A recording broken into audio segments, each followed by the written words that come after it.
Hello friends, இன்றைக்கி வீடியோவில் நம்ம அடுத்த டாபிக் பார்க்க போகிறோம். என்னென்னா பார்ட்னர்ஷிப். இந்த பார்ட்னர்ஷிப் ரொம்ப இம்பார்ட்டண்ட்டான ஒரு கான்செப்ட். பிகாஸ் இதில் நமக்கு எக்ஸாம் பாயிண்டில் 20 மார்க்ஸ்க்கு வந்து இந்த பார்ட்னர்ஷிப்பில் கவர் ஆகுது. இது ரொம்ப இம்பார்ட்டண்ட். அது மட்டும் இல்லாமல் நமக்கு இப்போ ஆன்லைன் மோட் அப்படிங்கிறதுனால வந்து இந்த பார்ட்னர்ஷிப்பில் ப்ரிப்பேர் பண்ண சொல்கிற அக்கௌண்ட்ஸை சின்னதாக பிரித்து கேட்குறதுக்கு நிறைய வாய்ப்பு இருக்குது. For example profit sharing ratio மட்டும் கண்டுபிடிக்க சொல்லி வரலாம், குட்வில் மட்டும் கண்டுபிடிக்கிற மாதிரி வரலாம். அந்த மாதிரி வந்து சின்னதாக கேட்குறதுக்கு வாய்ப்பு இருக்குது. பெரிய சமாவும் கேட்டாங்கனாலும் இதில் கண்டிப்பாக வரும். ஸோ நல்லா பார்த்துப்போம். இதில் நம்ம பார்க்க வேண்டியது வரிசையாக நிறைய இருக்குது. Admission, retirement, death, dissolution, insolvency 5 இருக்குது. கடைசி 2 வேண்டாம். நான் ஏற்கனவே இன்ட்ரோ வீடியோவில் சொல்லியிருப்பேன், அமால்கமேஷனும் கன்வர்ஷனும் வேணாம் அப்படின்னு சொல்லியிருப்பேன். இந்த 5 வீடியோ பார்க்க போகிறோம். இந்த 5க்குமே வந்து நான் வந்து தனித்தனியாக 5 வீடியோ போட போகிறேன். அவ்வளோதான். நிறையா சம்ஸ்லாம் போடணும்னு அவசியம் இல்லை. 5லையும் கவர் ஆகுற மாதிரி ஒரு பெரிய சம்மாக எடுத்து நான் 5 வீடியோ போட்டுருவேன். எல்லாத்துக்கும் நம்ம தனித்தனியாக பார்த்த மாதிரி ஆகிடும். இந்த வீடியோவில் நம்ம இந்த பார்ட்னர்ஷிப்பில் சொல்லப்படுற இம்பார்ட்டண்ட்டான ஒரு பாயிண்ட்ஸை நோட் பண்ணிக்க போகிறோம். First revaluation. இதுதான் வந்து பார்ட்னர்ஷிப்போட ஃபஸ்ட்டு ஸ்டெப்பு. இது எதுக்காண்டினா, இப்போ ஒரு பார்ட்னர் வந்து அட்மிட் ஆகிறார். ஃபார் எக்ஸாம்பிள் இந்த அட்மிஷன் கேஸ் எடுத்துப்போம். ஏபி 2 பேர் வந்து பார்ட்னர்ஷிப்பாக இருந்திருக்காங்க. புதுசாக ஒரு ஆள் இப்போ சின்னு ஒரு ஆள் உள்ளே வராரு. அப்போ இந்த பார்ட்னர்ஷிப் ஃபேர்மில் இருக்கிற அசட்ஸை ஃபுல்லாக என்ன பண்ணணும்? ரீவேல்யூ பண்ணணும். ரீவேல்யூனா என்னென்னா திரும்பவும் வேல்யூ பண்ணணும். ஏன்னா பார்ட்னர்ஷிப் ஒருத்தர் புதுசாக உள்ளே சேர்ந்துருக்காருன்னா ரீகான்ஸ்டியூஷன் அப்படிங்கிற ஒரு கான்செப்ட் நடக்குது. அப்போ ஃபேர்ம் திரும்பவும் வேறு ஒரு புது ஃபேர்மாக மாறுது. இந்த கேஸில் இனிமேல் ஏவும் பியும் மட்டும் பார்ட்னர் கிடையாது, சியும் தான் ஒரு இன்னொரு பார்ட்னர். அதனால் ஃபஸ்ட்டு அசட்ஸை ஃபுல்லாக ரீவேல்யூ பண்ணுறோம். அதுதான் first step. Next new profit sharing ratio. இது எதுக்காண்டினா, இவ்வளோ நாளாக என்ன நடந்திருக்கு? ஏபி வந்து 2:3 அப்படிங்கிற ஒரு ரேஷியோவில் ஒர்க் பண்ணிகிட்டு இருந்திருக்காங்க. புதுசாக இப்போ சி வந்தோடனே 2:3ங்கிறது வராது. 2:3:1 இல்லை மாறலாம், 2:2:1 இந்த மாதிரி ஏதாச்சும் ஒரு ரேஷியோ மாறும். அப்போ புதுசாக ஒரு ஆள் வந்ததுக்கப்புறமாவோ இல்லை ஆல்ரெடி இருக்கிற ஒரு ஆள் போனதுக்கப்புறமாவோ இருக்கிற புது ரேஷியோ, புது ப்ராஃபிட் ஷேரிங் ரேஷியோ என்ன அப்படின்னு கண்டுபிடிக்கிறது தான் செகண்ட் ஸ்டெப்பு. Next goodwill. இப்போது 2 பார்ட்னர்ஸ் ஒர்க் பண்ணிகிட்டு இருக்கிறப்போ ஒரு குட்வில் மெயின்டைன் பண்ணி வச்சுருப்பாங்க. அந்த ஒரு புது பார்ட்னர் சி அப்படிங்கிற ஒரு புது பார்ட்னர் உள்ளே வர்றப்போ குட்வில் குறையலாம் கூடலாம். அவர் வர்றதுனால ஏபிக்கு குட்வில் குறையுதா, இல்லை வர்றதுனால ஏபிக்கு கூடுதா, இல்லை எக்ஸ்ட்ரா அக்ரிகேட் ஃபேர்மோட குட்வில் மட்டும் கூடுதா, இந்த மாதிரி வந்து குட்வில் வேல்யூ பண்ணணும். இந்த குட்வில் வேல்யூ பண்ணுறதுக்கு நம்ம வந்து 2 ரேஷியோ வச்சு தான் நம்ம வந்து குட்வில்லை வேல்யூ பண்ணுவோம். கெய்னிங் ரேஷியோ இல்லை சாக்ரிஃபைஸ் ரேஷியோ.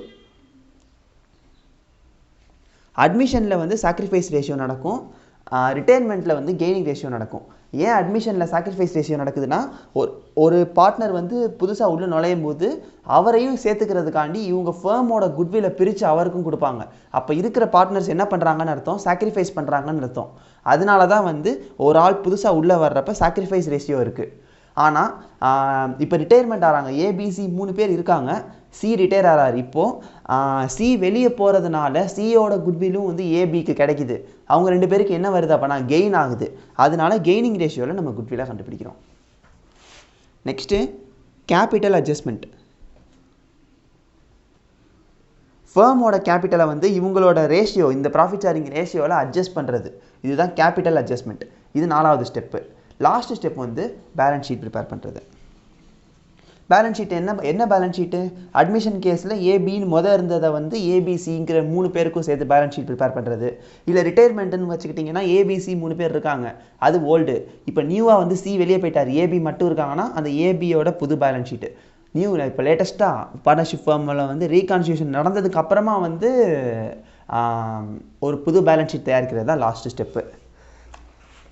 இப்போ நான் சொன்ன இந்த ஸ்டெப்ஸ் வந்து அட்மிஷன், ரிட்டையர்மெண்ட், டெத்து, இது 3க்குமே வந்து இதை ஃபாலோ பண்ணலாம், இந்த மெத்தடை ஃபாலோ பண்ணலாம். டிசல்யூஷனுக்கு கிட்டத்தட்ட வந்து இந்த மெத்தட் வரவே வராது, ஃபுல்லாகவே சேஞ்ச் ஆகும். அது எப்படிங்கிறத பார்ப்போம். நம்ம வந்து டிசல்யூஷனில் வந்து ரியலைசேஷன், அப்புறம் கேபிட்டல் அக்கௌண்ட்டு, அப்புறம் பேங்க் அக்கௌண்ட்டுன்னு ப்ரிப்பேர் பண்ணுவோம். இங்கே நான் சொன்ன மாதிரி ரீவேல்யூவேஷன் பண்ண மாட்டோம். ஏன்னா ஒரு கம்பெனியே க்ளோஸ் ஆயிடுச்சு, டிசால்வ் ஆயிடுச்சு. டிஸ்வால்வ் ஆனதுக்கப்புறமா எந்த அசட்டை நம்ம ரீவேல்யூ பண்ணுறது. ஸோ எல்லாத்தையும் நம்ம வந்து கிரெடிட்டார்ஸுக்கும் சரி பேங்க் லோன் எல்லாத்துக்கும் ரியலைஸ் பண்ணி விட்டுறதுனால ரியலைசேஷன் அக்கௌண்ட் ப்ரிப்பேர் பண்ணுறோம். அது போக மிச்சம் மீதி இருந்ததுன்னா அதை பார்ட்னர்ஸ் எடுத்துகிட்டு போவாங்கல்ல, அது வந்து கேபிட்டல் அக்கௌண்ட்டு. இது போக வந்து நமக்கு பேங்க் அக்கௌண்ட்டில் மிச்சம் பேலன்ஸ் இருக்கா இல்லை வந்து கிரெடிட் பேலன்ஸ் இருக்கா, நம்ம லயபிளா, அந்த மாதிரி கண்டுபிடிக்கிறதுக்காண்டி பேங்க் அக்கௌண்ட் ப்ரிப்பேர் பண்ணுறோம். ஏன் பேலன்ஸ் ஷீட் வராது? ஒரு ஃபேர்ம்னு ஒன்று இருந்தால் தான் வந்து அங்கே பேலன்ஸ் ஷீட் வரும். அந்த ஃபேர்மே டிசால்வ் ஆயிடுச்சு அப்படிங்கும் போது அதுக்கப்புறமா இனிமேல் வந்து பேலன்ஸ் ஷீட்டே வராது. அதனால் பேங்க் அக்கௌண்ட் போடுறோம். இன்சால்வன்சி இதே மாடல் தான், ஆனால் வந்து ஒரு சின்ன சேஞ்சு. இன்சால்வன்சி ஆஃப் ஆல் பார்ட்னருக்கு வேறு மாதிரி வரும். அது நம்ம முடிஞ்சால் பார்ப்போம், இல்லைனா டைம் இல்லைன்னா கஷ்டம். இதுதான் வந்து பார்ட்னர்ஷிப்போட ஒரு பேசிக்ஸு. இதில் ஒன்றே கிளியராக ஞாபகம் வச்சுக்கோங்க, எதுவுமே நம்ம வந்து மனப்பாடம் பண்ண போகிறது கிடையாது. பிகாஸ் இந்த 5 ஸ்டெப்பு வந்து நமக்கு எக்ஸாம் பாயிண்ட்டு. ஆனால் நார்மலாக இப்போ நான் ஒரு கதை மாதிரியே வச்சுப்போம். இப்போ நானும் என்னோடய ஃப்ரெண்டும் வந்து ஒரு பார்ட்னர்ஷிப் நடத்திட்டு இருக்கோம். புதுசாக ஒரு ஆளை சேர்க்குறோம். புதுசாக ஒரு ஆளை சேர்க்குறப்ப நான் என்னென்ன பண்ணுவேன்? இருக்கிற அசட்டை ரீவேல்யூ பண்ணுவேனா? அதான் ஃபஸ்ட்டு ஸ்டெப்பு.